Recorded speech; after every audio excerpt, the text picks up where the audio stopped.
안녕하십니까? 송영환 선교사입니다. 지난 시간에 우리는 선교의 성경적 관점에 대해 살펴보았습니다. 아브라함부터 예수님까지 약 2000년의 시간 동안 하나님이 어떻게 선교를 시작하시고 이끌어 오셨는지 성경의 기록을 통해 살펴봤습니다. 오늘은 선교의 역사적 관점에 대해 살펴보겠습니다. 서기 0년, 예수님 이후부터 2000년까지 하나님이 역사를 통해 어떻게 선교를 이루어 오셨는지, 또 그 과정에서 어떻게 소수의 헌신된 무리들을 통해 사역하셨는지 살펴보겠습니다. 편의상 400년씩 묶어서 5개의 시기로 나누어 살펴보겠습니다. 처음 4개의 시기를 차례대로 살펴본 후에 5번째 시기, 그 중에서도 특별히 1800에서 2000년까지의 시기는 좀 더 자세히 살펴보도록 하겠습니다. 먼저 제1기 로마인 선교 시기 AD 0에서 400년까지입니다. 이 시기에 기독교의 전파와 관련해서 가장 눈여겨볼 만한 세속 인물은 아마도 로마의 콘스탄티누스 대제일 것입니다. 콘스탄티누스 대제는 312년 자신을 그리스도인이라고 선포합니다. 그리고 이듬해인 313년 밀라노 칙령을 통해 기독교를 로마 제국에서 더 이상 핍박받지 않고 관용하기로 결정합니다. 그로부터 60여 년 후인 375년에는 기독교가 로마 제국의 공식 종교가 되기에 이릅니다. 이제 기독교는 핍박받는 종교에서 로마 제국의 공식 종교가 된 것입니다. 이처럼 기독교가 핍박받는 종교에서 로마 제국의 공식 종교가 될 수 있었던 이유는 첫 번째로는 복음 자체가 지니고 있는 힘 때문이었습니다. 사도행전에서 볼 수 있는 대로 바울은 믿음의 본질이 예수님 안에서 성취되었음을 깨달았습니다. 이 말은 이방인들이 구원을 받기 위해서 더 이상 유대 율법을 지키거나 할례를 받아야 할 필요가 없게 되었다는 것을 의미했습니다. 이제는 유대인이든 이방인이든 상관없이 오직 믿음으로 하나님의 자녀가 된다는 것을 의미하는 것입니다.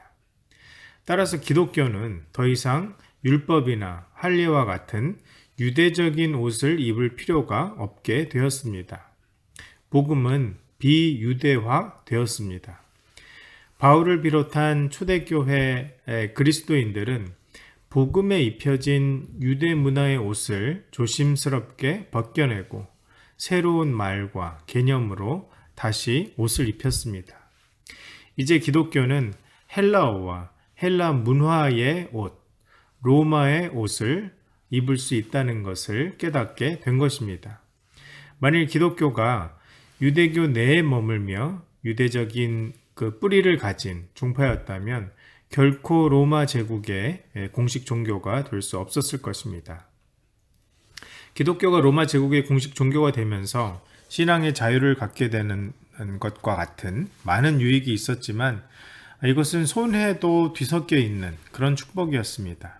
첫 번째로 기독교가 로마의 문화적 전통과 동일시되고 또 정치적인 힘을 얻게 되면서 로마의 적대적인 모든 사람들과는 자연히 사이가 벌어지게 되었습니다. 이 시기 로마와 적대적이었던 아라비아와 페르시아 지역에서는 오히려 그리스도인들에 대한 핍박이 심해지고 대량 학살당하는 일이 벌어지게 되었습니다. 또 북아프리카에서는 로마의 적대적인 사람들이 기독교에 대한 반감을 가지고 그에 대한 대안으로 후에 이슬람으로 개종하려는 사람들을 위한 발판이 되기도 했습니다.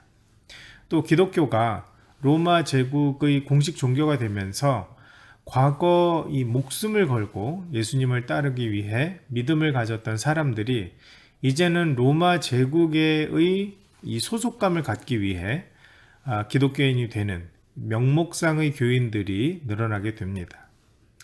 기독교가 로마 제국의 공식 종교가 되었지만 로마 제국의 초대 그리스도인들은 바깥에 있는 나라들을 복음화하기 위한 선교를 거의 하지 않았습니다.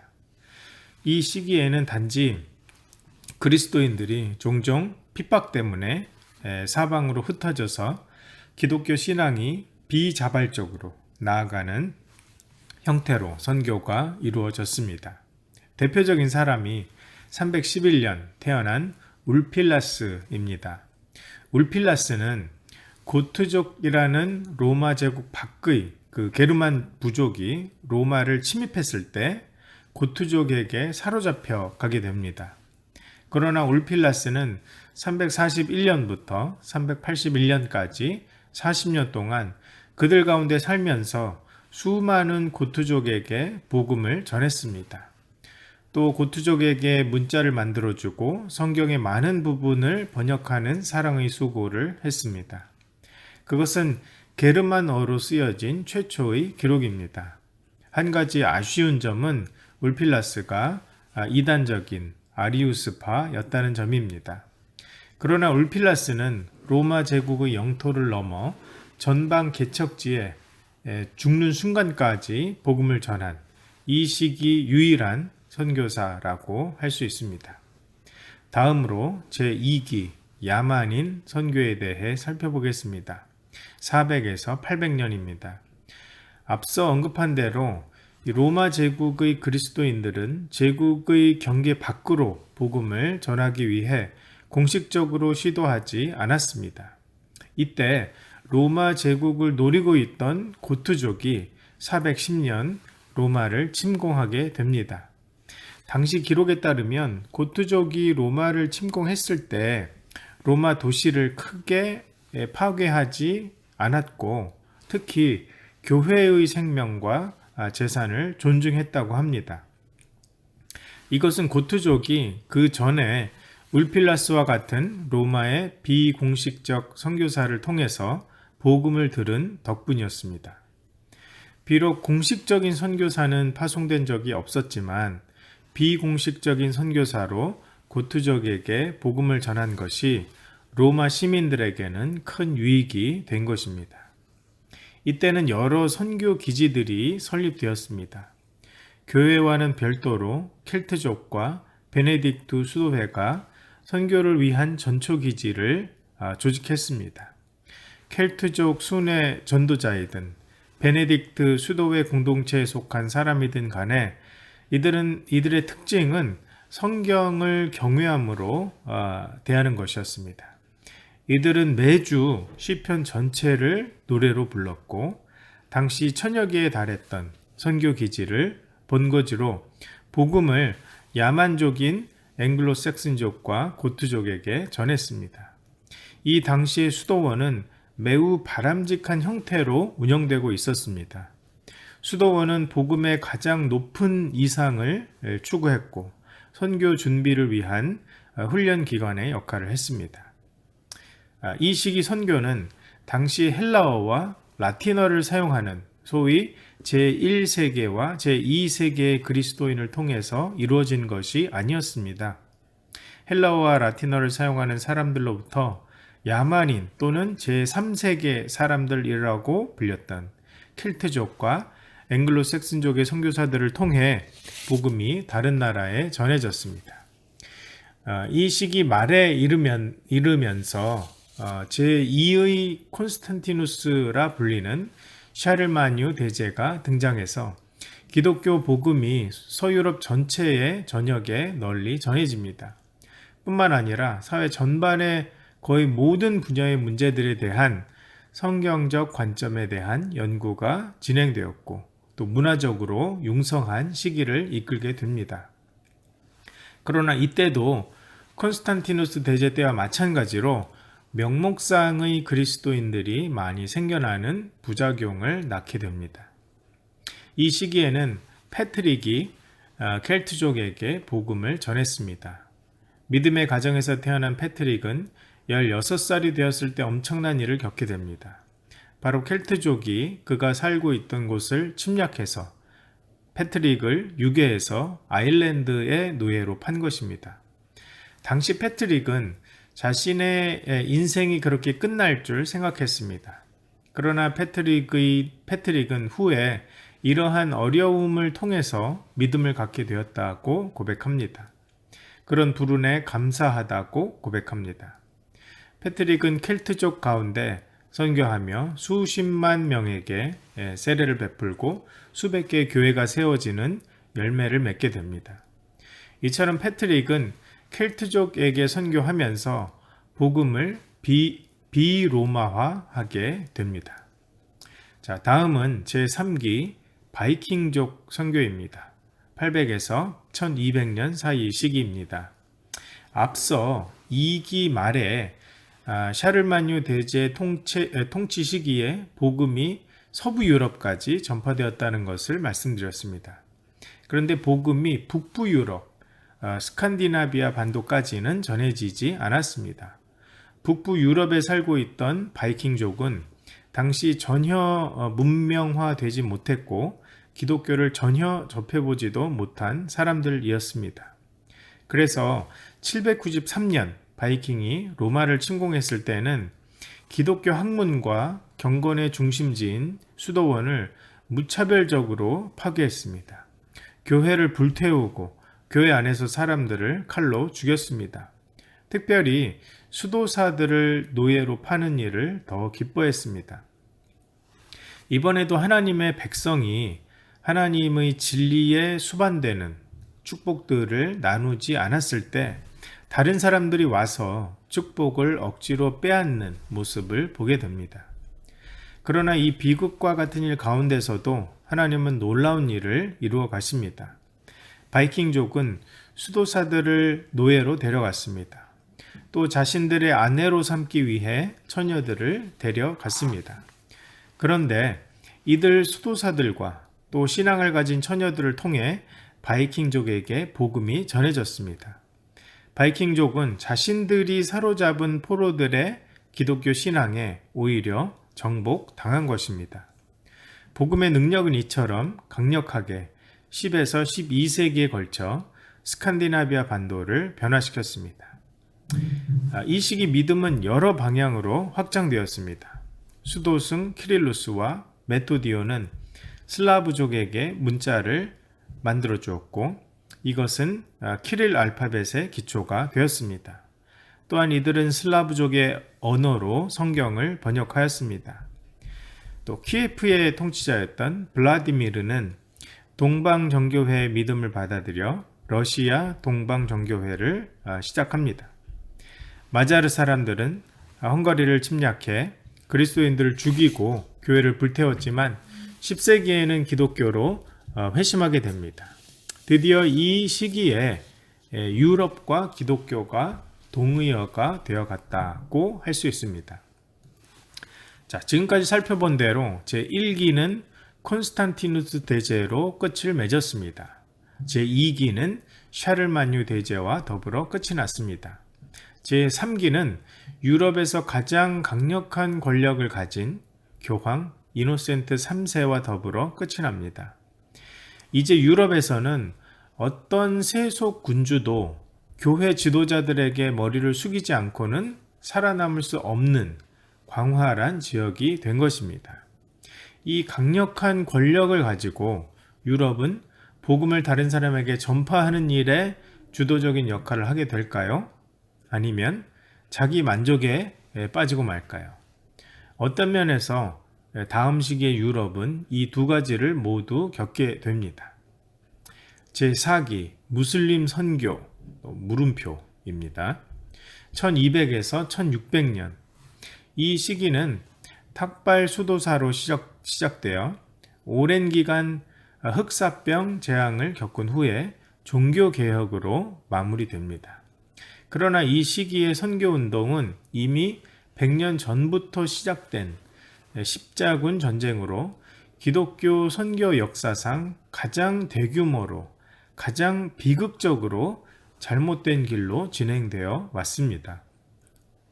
십자군 전쟁은 1095년에 시작되어서 1350년까지 계속되었고 8번의 원정을 하게 됩니다. 십자군 전쟁은 유럽인 스스로에게 전대미문의 유혈극이었을 뿐만 아니라 무슬림에게는 잔혹한 상처를 남기게 되었습니다. 이 전쟁이 남긴 피해와 상처는 지금까지도 치유되지 않고 있습니다. 자, 십자군 전쟁의 원인은 무엇일까요? 우선 당시 구원에 대한 이해가 문제였습니다. 중세시대에는 살아있을 때 고행을 충분하게 하지 않으면 죽은 후에 남아있는 분량을 연옥이라 불리는 곳에서 채워야만 한다고 믿었습니다. 연옥에서의 기간을 줄이기 위해서는 이스라엘 성지순례와 같은 고행이 필수적이라고 생각했습니다.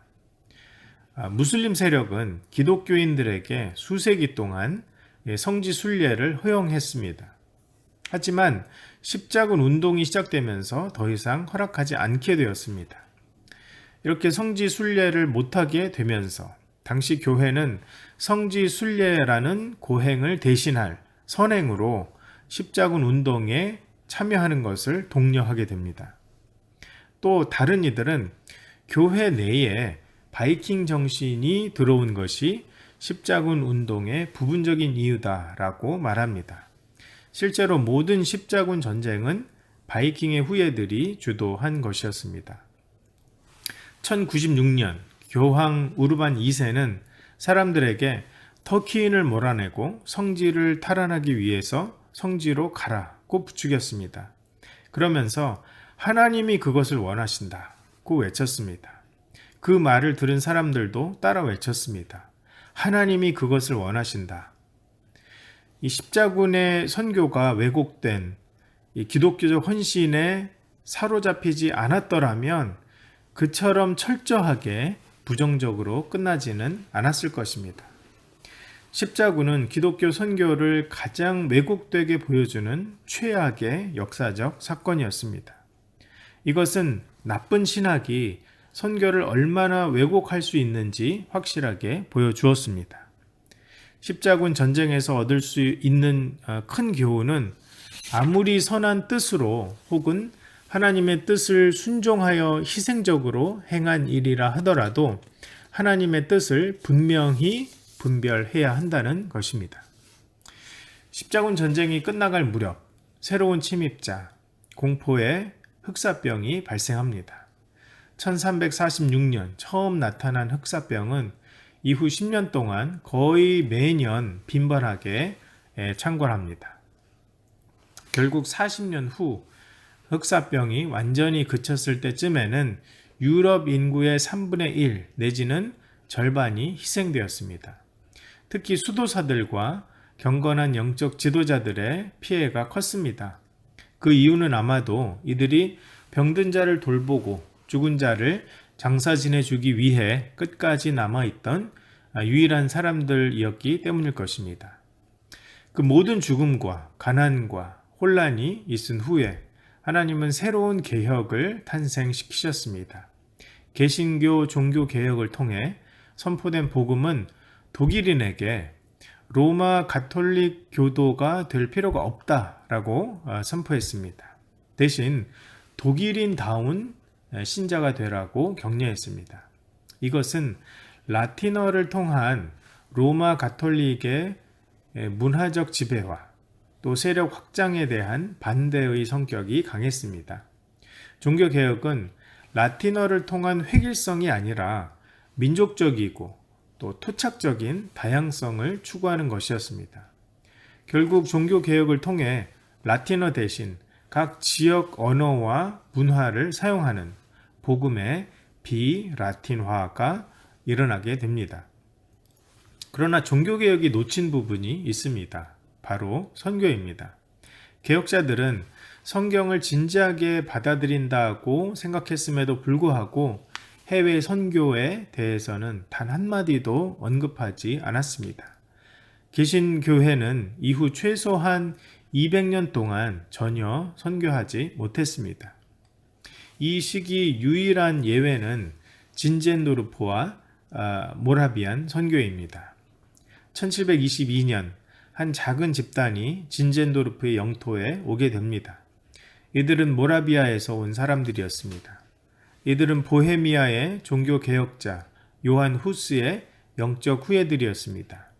1727년 8월 13일 이들 가운데 24시간 쉼 없이 기도하는 기도 운동이 시작됩니다. 하루 종일 매 시간 두 사람씩 기도하는 것이었습니다. 이 기도회를 통해 모라비안들은 즉시 남다른 이 선교적 비전을 가지게 되었습니다. 이 기도회는 이후 100년간 지속되었습니다. 기록에 의하면 모라비안 교도들은 처음 28년 동안에 28개국으로 선교사를 파송하였습니다. 성도 13명 가운데 1명이 선교사가 되어 외국으로 떠났습니다. 모라비안 선교는 개신교 선교가 일어나는데 기폭제 역할을 했습니다. 제5기는 땅끝까지 시대입니다. 1600에서 2000년. 전반부 1600에서 1800년은 거의 전적으로 로마 가톨릭 교회 선교의 동무대였습니다. 이 시기 개신교는 선교에 크게 기여하지 못했습니다. 자, 여기서는 1800에서 2000년 기간에 초점을 맞추어 살펴보도록 하겠습니다. 이 시기를 세 시대로 나누고 이 가운데 쓰임을 받았던 4명의 선교 지도자를 중심으로 살펴보겠습니다. 현대 선교의 제1기는 윌리엄 캐리와 함께 시작되었습니다. 윌리엄 캐리는 영국 시골의 한 비천한 구두 수선공이었습니다. 그는 공식 교육을 거의 받지 못한 사람이었습니다. 캐리는 당시 미 전도 지역을 샅샅이 연구한 후에 교회에 주님의 지상명령에 순종할 것을 도전했습니다. 캐리의 제안 중에 특히 눈에 띄는 것은 선교를 위해 수단을 사용해야 한다는 개념입니다. 캐리가 말하는 수단은 바로 선교 기관을 조직하는 일이었습니다. 캐리의 이 제안에 몇몇 친구들이 마음의 확신을 얻었고 조그마한 선교회 하나를 조직했습니다. 캐리의 소책자는 미국과 유럽 사람들에게 선교 비전을 심어주었고 삶을 변화시켰습니다. 유럽 곳곳에 선교회가 조직되었습니다. 캐리의 제안을 담은 소책자는 개신교 선교운동의 대헌장이 되었습니다. 윌리엄 캐리는 인도 6개 언어로 신구약 전권, 또 신약 24개 언어, 그리고 성경의 일부를 10개 언어로 번역했습니다. 그러나 윌리엄 캐리의 선교사로서의 삶은 결코 순탄하지 않았습니다.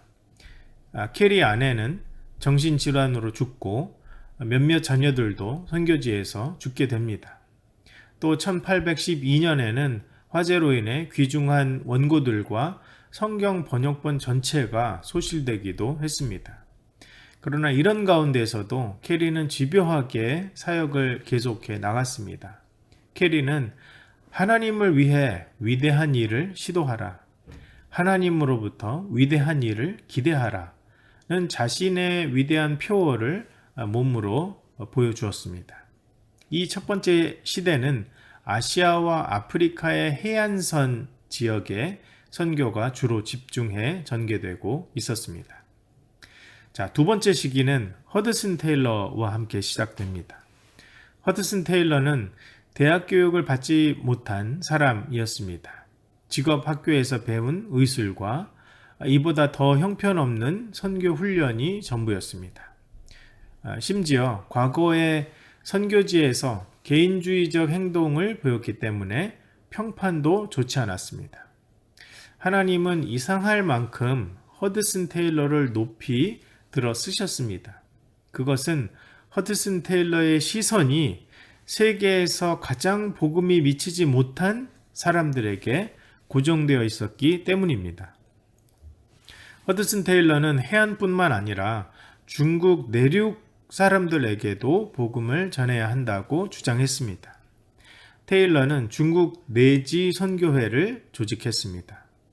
이 선교회를 통해 중국 내지 선교에 전념했던 선교사 6,000명 이상을 다양한 방법으로 섬길 수 있었습니다.